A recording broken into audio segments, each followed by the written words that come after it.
দিন শেষে আমি বড়ই একা। আমি ছাড়া আর আমার কেউ নেই। আমার কথা শোনার কেউ নেই, আমার কষ্ট বোঝার কেউ নেই। আমার মন খারাপ কারো হৃদয় স্পর্শ করতে পারে না।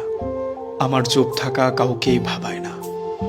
আমার দূরে সরে যাওয়াতে কারো কিচ্ছু যায় আসে না। আমার হারিয়ে যাওয়া কাউকে কাঁদায় না। দিন শেষে আমি আমারই। না আমি কারো আপন, না কেউ আমার আপন হতে চায়। মাঝে মধ্যে মনে হয় প্রিয় মানুষগুলোকে আর একটু কম গুরুত্ব দিলে হয়তো থেকে যেত, কারণ অবহেলায় নাকি মানুষের গুরুত্ব বাড়ে।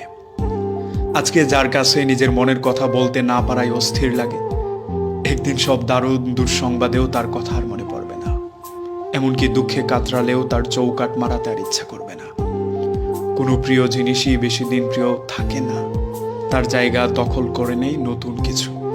তিক্ত হলেও এটাই সত্য যে আজকে যাকে প্রিয় মানুষ বলে আপনি চিল্লাচ্ছেন, একটা সময় পর